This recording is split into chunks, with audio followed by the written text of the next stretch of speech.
Sir ನಮಸ್ಕಾರ sir. ಕೃಷಿ ಮೇಳ 2024ಕ್ಕೆ ನಿಮಗೆ ಸ್ವಾಗತ ಸರ್. ಸರ್ ನಮ್ಮ ಫಾರ್ಮರ್ಸಿಗೆ ನಮ್ಮ ರೈತರಿಗೋಸ್ಕರ ಈ ನಿಮ್ಮ ಕಂಪ್ನಿ ಬಗ್ಗೆ ಮತ್ತು ಸೋಲಾರ್ ಎನರ್ಜಿ ಬಗ್ಗೆ ನೀವೇನು ಹೇಳಕ್ಕೆ ಇಷ್ಟಪಡ್ತೀರಾ ಸರ್? ಇಲ್ಲಿ ಏನು ನೋಡ್ತಾ ಇದ್ದೀರಿ, ಇದು ಕದಮ ಅಗ್ರಿಟೆಕ್ ಅಂದ್ಬಿಟ್ಟು ನಮ್ಮ ಕಂಪನಿ ಇದೆ. ಕರ್ನಾಟಕದಲ್ಲಿ ನಾವು ಸೋಲಾರ್ ಪಂಪ್ ಸೆಟ್ಟನ್ನು ಸಿನ್ಸ್ ಒಂದು 10 ವರ್ಷದಿಂದಲೂ ಇನ್ಸ್ಟಾಲ್ ಮಾಡಿ ಕೊಡ್ತಾ ಇದ್ದೀವಿ. ಈ ರೈತರಿಗೆ ಏನಾಗಿದೆ, ಹಗಲು ಟೈಮಲ್ಲಿ ಪವರ್ದು ತುಂಬ ಸಮಸ್ಯೆ ಆಗುತ್ತೆ. ಅಂದರೆ ಅವರ ಲೇಬರ್ ಅವೈಲಬಿಲಿಟಿ ಇರಲಿ ಅಥವಾ ಅವರು ಮಾನಿಟ್ರಿಂಗ್ ಮಾಡೋದು, ನೀರನ್ನು ಎಲ್ಲೂ ಹೋಗ್ತಾ ಇದೆ ಅದ್ರ ಬಗ್ಗೆ ನೋಡಬೇಕು ಅಂತ ಇದ್ದರೆ ರಾತ್ರಿ ಟೈಮಲ್ಲಿ ಪವರಲ್ಲೆಲ್ಲ ತುಂಬ ಕಷ್ಟ ಆಗುತ್ತೆ. ಹಗಲಲ್ಲಿ ಸ್ವಲ್ಪ ಪವರ್ದು ಡೇ ಫುಲ್ ಸಿಗ್ತಾ ಇಲ್ಲ, 2 ಗಂಟೆ 3 ಗಂಟೆ ಆ ಥರ ಸಿಗ್ತಾ ಇದೆ. ಅದರಲ್ಲೂ ಕೂಡ ಈ ಬೋರ್ವೆಲ್ ನಂಬರ್ಸ್ಗಳು ಗೌರ್ಮೆಂಟ್ಗೂ ಕೂಡ ಕೌಂಟ್ ಸಿಗದಷ್ಟು ಆಗೋಗ್ಬಿಟ್ಟಿದ್ದಾವೆ. ಅದರಿಂದ ಏನಾಗ್ತಾಯಿದೆ, ಸರಿಯಾದ ಕ್ವಾಲಿಟಿ ಇರೋ ಪವರ್ ಆಯಿತು, ಜೊತೆಗೆ ಅವ್ರ ಟೈಮ್ಗೆ ಸಿಗ್ತಾ ಇಲ್ಲ. ಸೊ ಅದಕ್ಕೆ ತುಂಬ ಜನ ರೈತರು ಈ ಸೋಲಾರ್ ಪಂಪ್ ಸೆಟ್ ಕಡೆ ಕನ್ವರ್ಟ್ ಆಗಿ ಬರ್ತಾ ಇದ್ದಾರೆ. ನಾವು ಈಗ ತುಂಬ ಸಾವಿರಾರು ಪಂಪ್ ಸೆಟ್ಗಳನ್ನ ಇನ್ಸ್ಟಾಲ್ ಮಾಡಿ ಕೊಟ್ಟಿದ್ದೀವಿ, ಹ್ಯಾಪಿಯಾಗಿ ರನ್ ಮಾಡ್ತಾ ಇದ್ದಾರೆ. ಸರ್ ಇವಾಗ ಎಲ್ಲರಿಗೂ ಒಂದು ಡೌಟ್ ಇರುತ್ತೆ, ನಾವು ಕಂಪ್ಲೀಟಾಗಿ ಸೋಲಾರ್ ಎನರ್ಜಿ ಮೇಲೆ ಡಿಪೆಂಡ್ ಆಗ್ಬೋದಾ ಅಥವಾ ಸೋಲಾರ್ ಎಲೆಕ್ಟ್ರಿಕಲ್ ಇಲ್ಲದೆ ನಾವು ಸೋಲಾರ್ನು ಯೂಸ್ ಮಾಡೋಕ್ಕಾಗಲ್ಲ ಅಂತ ಕೆಲವೊಂದು ಪ್ರಶ್ನೆಗಳು ರೈತರಿಗೆ ಇರೋದಂತೂ ಸಹಜ. ನೀವೇನು ಹೇಳೋಕ್ಕೆ ಇಷ್ಟಪಡ್ತೀರಾ? ಏನಾಗ್ತಾ ಇದೆ, ಮುಂಚೆ ಇನಿಷಿಯಲ್ ಸ್ಟೇಜಲ್ಲಿ ಬಂದಾಗ ಸೋಲಾರ್ ಪಂಪ್ ಸೆಟ್ಗಳು ಒಂದಷ್ಟು ಡೆವಲಪ್ಮೆಂಟ್ ಹಂತದಲ್ಲಿ ಇತ್ತು. ಆ ಟೈಮಲ್ಲಿ ಒಂದಷ್ಟು ಟ್ರಯಲ್ಸ್ ಆ್ಯಂಡ್ ಎರರ್ ಆಗಿರೋದು ಉಂಟು. ಬಟ್ ಇತ್ತೀಚೆಗೆ ನಾವು ಈಗೇನು ಸುಮಾರು ವರ್ಷದಿಂದ ಇನ್ಸ್ಟಾಲ್ ಮಾಡ್ತಾ ಇದ್ವಿ, ಅಲ್ಲಿ ತೊಗೊಳೋಂಥ ಕಂಪನಿಯ ಪ್ರಾಡಕ್ಟ್ ಚೆನ್ನಾಗಿದ್ದರೆ ಮತ್ತು ಅವರ ಸೆಲೆಕ್ಷನ್ ಇರುತ್ತೆ. ಕೆಲವ್ರಿಗೆ ಏನಾಗುತ್ತೆ, ಬೋರ್ವೆಲ್ಗಳು ಇರುತ್ತೆ, ಅವರ ಆಳ ಏನೋ ಇರುತ್ತೆ, ಅಥವಾ ಕೆರೆಗಳಿಗೆ ಹಾಕ್ತಾರೆ, ಅಲ್ಲಿ ಅವರ ಹೆಡ್ ರೇಂಜ್ ಬೇರೆ ಇರುತ್ತೆ, ಮತ್ತು ಅವರ ಡ್ರಿಪ್ ಇರಿಗೇಷನ್ ಮೆಥಡ್ ಇರುತ್ತೆ. ಡ್ರಿಪ್ ಇರಿಗೇಷನ್ ಇರ್ಬೋದು ಅಥವಾ ಸ್ಪ್ರಿಂಕ್ಲರ್ ಬಳಸ್ತಾ ಇರ್ಬೋದು. ಅಂದರೆ ಅವ್ರ ಇರಿಗೇಷನ್ ಮೆಥಡ್ ಏನಿದೆ ಅದನ್ನು ನಾವು ಎಲ್ಲದನ್ನೂ ಚೆಕ್ ಮಾಡಿ ಅವ್ರಿಗೆ ಬೇಕಾಗಿರೋಂಥ ಪಂಪ್ ಸೆಲೆಕ್ಷನ್ ಆಯಿತು ಮತ್ತು ಅವ್ರಿಗೆ ಬೇಕಾಗಿರೋಷ್ಟು ಪವರ್ ಸೆಲೆಕ್ಷನ್ ನಾವು ನೀಟಾಗಿ ಮಾಡಿಕೊಟ್ರೆ 100% ಚೆನ್ನಾಗಿ ವರ್ಕ್ ಆಗುತ್ತೆ. ಸೋಲಾರ್ ಪಂಪ್ ಸೆಟ್ ಮೇಲೆ 100ಕ್ಕೆ 100ರಷ್ಟು ಪ್ಯೂರ್ ಸೋಲಾರಿಂದನೇ ಅವ್ರ ತೋಟ ಎಲ್ಲದನ್ನೂ ಮೇಂಟೈನ್ ಮಾಡ್ಬೋದು. ಸರ್ ಇವಾಗ ರೈತರು ಕಂಪ್ಲೀಟಾಗಿ ಅವರೇ ದುಡ್ಡು ಹಾಕಿ ತೊಗೊಳೋಂಥ ಶಕ್ತಿಲೂ ಒಂದೊಂದ್ಸಲ ಇರಲ್ಲ ಸರ್. ಸೊ ಗೌರ್ಮೆಂಟಿಂದ ಏನಾದರೂ ಸಬ್ಸಿಡೀಸ್ ಇದೆಯಾ? ಲಾಸ್ಟ್ ಇದೇನಾಗಿದೆ, ಪ್ರಮೋಷನಲ್ ಮಾಡೋ ಟೈಮಿಂದನೂ ಶುರುವಾಗಿ ಸಾಕಷ್ಟು ಥರದ ಸಬ್ಸಿಡಿಗಳನ್ನು ಗೌರ್ಮೆಂಟ್ ಕೊಡ್ತಾ ಬಂದಿದೆ. ಇನಿಷಿಯಲ್ ಸ್ಟೇಜಲ್ಲಿ ಥ್ರೂ ನಬಾರ್ಡಿಂದ ಒಂದಷ್ಟು ಸಬ್ಸಿಡಿಗಳನ್ನು ಕೊಡ್ತಾ ಇದ್ರು.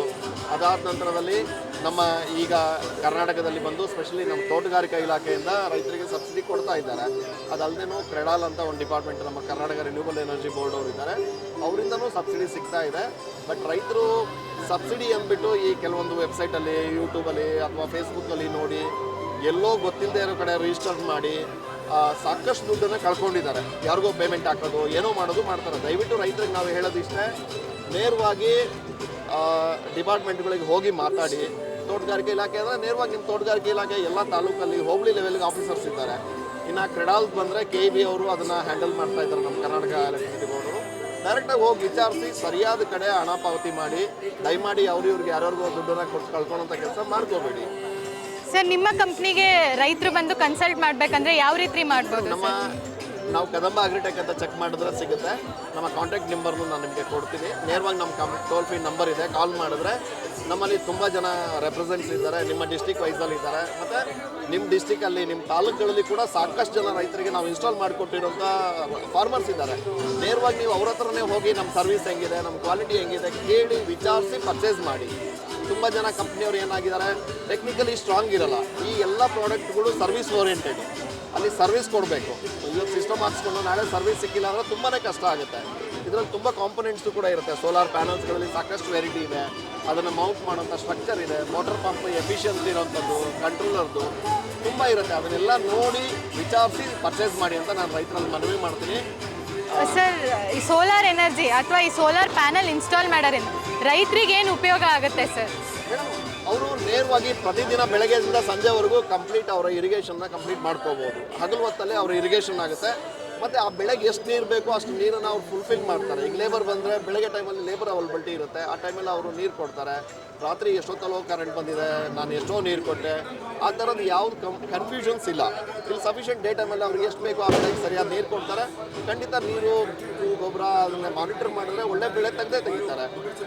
ಸರ್ ಇವಾಗ ಇದನ್ನು ಹ್ಯಾಂಡಲ್ ಮಾಡೋದು ನಮ್ಮ ರೈತರಿಗೆ ಅಷ್ಟೇ ಸುಲಭ ಇದೆಯಾ ಸರ್? ಅಥವಾ ಮೇಡಮ್ ಸ್ವಲ್ಪ ಇದರ ಇನಿಷಿಯಲ್ ಕಾಸ್ಟು ಜಾಸ್ತಿ ಆಗುತ್ತೆ ಅನ್ನೋದು ಬಿಟ್ಟರೆ ಇದರಲ್ಲಿ ಮೇಂಟೆನೆನ್ಸ್ ಅಂತ ಏನೂ ಇರೋದಿಲ್ಲ. ಈ ಪ್ಯಾನಲ್ಗಳ ಮೇಲೆ ಏನಾದರೂ ಡಸ್ಟ್ ಕೂತಿದೆ, ಮಳೆಗಾಲದಲ್ಲಿ ಪಾಚಿ ಕಟ್ಟಿದೆ ಅಂದರೆ ಅದನ್ನು ಒಮ್ಮೆ 2 ಬಾರಿ ಕ್ಲೀನ್ ಮಾಡಿಕೊಂಡ್ರೆ ಸಾಕಾಯಿತು. ಇನ್ನು 5 ವರ್ಷದವರೆಗೆ ಕಂಪ್ಲೀಟ್ ಫ್ರೀ ಸರ್ವಿಸ್ ನಾವೇ ಕೊಡ್ತೀವಿ. ಪ್ಯಾನಲ್ಗಳಿರ್ಬೋದು, ಮೋಟ್ರ್ ಆಗ್ಬೋದು, ಪಂಪ್ ಆಗ್ಬೋದು, ಅದರ ಕಂಟ್ರೋಲರ್ ಇರುತ್ತೆ ಅದಕ್ಕಾಯಿತು. ಮತ್ತು ಈ ಕಂಟ್ರೋಲರಿಗೆ ಕೂಡ ತುಂಬ ಥರದ್ದು ಪ್ರೊಡಕ್ಷನ್ಸ್ ಇರುತ್ತೆ. ಲೈಕ್ ಡ್ರೈ ರನ್ ಪ್ರೊಡಕ್ಷನ್, ಬೋರಲ್ಲಿ ನೀರು ಖಾಲಿ ಆಗಿದೆ ಅಂದರೆ ಆಫ್ ಮಾಡುತ್ತೆ, ಬೇಕಾಗುವಷ್ಟು ಪವರ್ ಜನರೇಟ್ ಆಗ್ತಿಲ್ಲ ಅಂದರೆ ಆಫ್ ಮಾಡುತ್ತೆ. ಆ ಥರದ್ದೆಲ್ಲ ಪ್ರೊಡಕ್ಷನ್ ಸಿಗುತ್ತೆ. ಅದು ರೈತರಿಗೆ ತುಂಬಾ ಮೋಟ್ರ್ ಹಾಳಾಗೋದು, ಮೋಟ್ರ್ ಸುಟ್ಟೋಗೋದು, ಏನೋ ಇಂಬ್ಯಾಲೆನ್ಸ್ ಆಗೋದು, ಆ ಥರದ್ದು ಯಾವ ಇಶ್ಯೂಸ್ನೂ ಇದರಲ್ಲಿ ಬರೋಂಥದ್ದು ತುಂಬ ಕಡಿಮೆ. ಆ ಥರ ಬಂದರೂ ನಿಮ್ಮ ಸರ್ವಿಸಸ್ ಫಾರ್ಮರ್ಗೆ 5 ವರ್ಷ ಫ್ರೀ ಸರ್ವಿಸೇ ಕೊಡ್ತಾ ಇದ್ವಿ. 5 ವರ್ಷದ ನಂತರದಲ್ಲೂ ಸರ್ವಿಸ್ ಸಿಗುತ್ತೆ. ಸೊ ಅದೇನು ಚಾರ್ಜ್ ಇದೆ ಅದನ್ನು ಚಾರ್ಜ್ ಮಾಡ್ತಾ ಇದ್ದೀವಿ. ಇದೇ ಮೊದಲನೇ ಸರಿನಾ ಸರ್ ನೀವು ಕೃಷಿ ಮೇಳದಲ್ಲಿ ಸ್ಟಾಲ್ ಹಾಕಿರೋದು? ಸುಮಾರು 7-8 ವರ್ಷದಿಂದನೂ ಬರ್ತಾ ಇದ್ದೀವಿ. ಪ್ರತಿ ವರ್ಷ ಇಲ್ಲಿ ನಾವು ಬಂದು ಪಾರ್ಟಿಸಿಪೇಟ್ ಮಾಡ್ತಾ ಇದ್ದೀವಿ. ತುಂಬ ಜನ ರೈತರು ನಮ್ಮ ಹತ್ರ ಇನ್ಫಾರ್ಮೇಷನ್ ತೊಗೊಳ್ತಾ ಇದ್ದಾರೆ. ತುಂಬ ಜನ ಇನ್ಸ್ಟಾಲ್ ಕೂಡ ಮಾಡ್ತಾ ಇದ್ದಾರೆ. ಎಸ್ಪೆಷಲಿ ನಮ್ಮ ಜಿ ಕೆ ಅವರಿಗೆ ತುಂಬಾ ಥ್ಯಾಂಕ್ಸ್ ಹೇಳೋದಕ್ಕೆ ಇಷ್ಟಪಡ್ತೀನಿ. ತುಂಬ ವ್ಯವಸ್ಥಿತವಾಗಿ ಮಾಡ್ತಾರೆ. ರೈತರು ಲಕ್ಷಾಂತರ ರೈತರುಗಳು ಬಂದು ವಿಸಿಟ್ ಮಾಡ್ತಾರೆ. ಒಂದು ಜಾಗದಲ್ಲಿ ರೈತರಿಗೆ ಈ ಥರದ್ದೆಲ್ಲ ಇನ್ಫಾರ್ಮೇಷನ್ ಸಿಗೋಂಥ ವ್ಯವಸ್ಥೆಯನ್ನು ಮಾಡೋದು ಅಷ್ಟು ಸುಲಭದ ಮಾತಲ್ಲ. ತುಂಬ ಅಚ್ಚುಕಟ್ಟಾಗಿ ತುಂಬ ಚೆನ್ನಾಗಿ ಮಾಡ್ತಾರೆ. ನಾವು ಆ ವಿಷಯಕ್ಕೆ ಜಿ ಕೆ ವಿಕೆಗೂ ನಾವು ಥ್ಯಾಂಕ್ಸ್ ಹೇಳೋದಕ್ಕೆ ಇಷ್ಟಪಡ್ತೀವಿ. ತುಂಬ ಧನ್ಯವಾದಗಳು ಸರ್. ನಿಮ್ಮ ಟೋಲ್ ಫ್ರೀ ನಂಬರ್ ನಮ್ಮ ರೈತರಿಗೆ ಸಿಕ್ಕರೆ ಅವ್ರಿಗೆ ಇನ್ನೂ ಉಪಯೋಗ. ಖಂಡಿತ ನಮ್ಮ ಆಫೀಸ್ ಅಡ್ರೆಸ್ಸು ಮತ್ತು ನಂಬರನ್ನು ನಿಮಗೆ ಕೊನೆಯಲ್ಲಿ ಕೊಡ್ತೀನಿ. ನಿಮಗೆ ಅದರಲ್ಲಿ ನೀವು ಡಿಸ್ಪ್ಲೇ ಮಾಡ್ಬೋದು. Okay sir, thank you sir. Thank you.